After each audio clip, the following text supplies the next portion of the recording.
anana gani kabeti ora warri hori bektani jedene masebiseti oro borori bopase kajelte garorati ayo ko yajile ko anana gani kabeti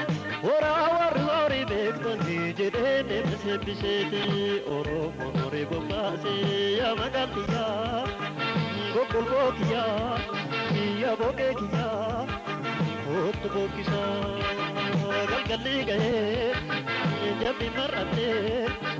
qalbin ki yalle anna jette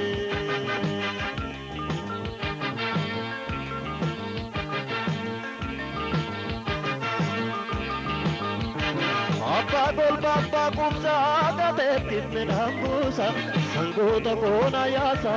geesse margane chisa Ubsanta ko hadii muchi karfanaanani Urame yaaloni kanamman beeknesani Urame yaaloni kan cubbun beeknesani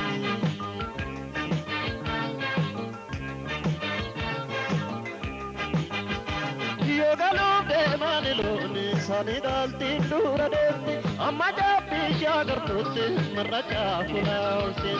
yo burrattu jaboni kenya hogdi karra gendura uwe garana borani nana jolma harra ora gabbata yaloni era furdata yaloni kan simbe kudu yaloni sinora hora yaloni barle barada barten cirrachi marga amagarte muddena mudde jettelon munnina fure jetteloni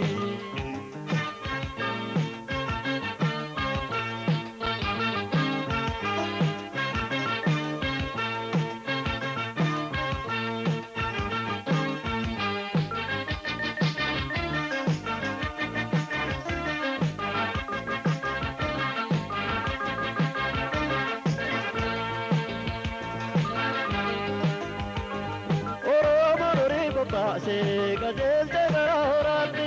ayo gayajile ko anana gani kabeti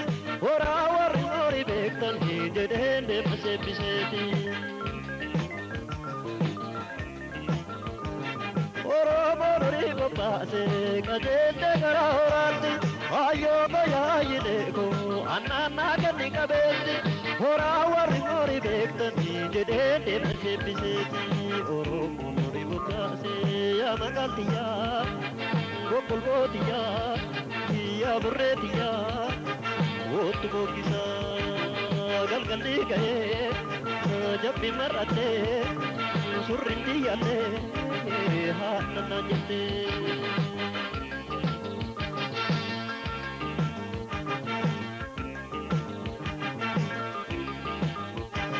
Abba gol baba kumsa gate tinna busa Sangoota koona yaasa geesse margane chisa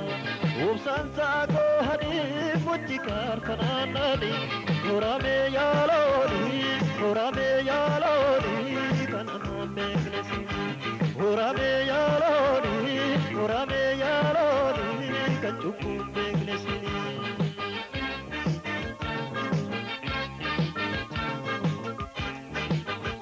Yogalute maniloni sani dalti dura detti amma jabbi shagartutti marracha kula olsin yo burrattu jaboni kenya hogdi karra gendura uwe garana borana ya dette sanna jolma ora gabbata yaloni eda furdata yaloni kan simbe kudu yaloni sinora hora yaloni barle barada barte cirrachi marga magarte muddena mudde jettelon turmina fure jetteloni ora gabbata yaloni eda furdata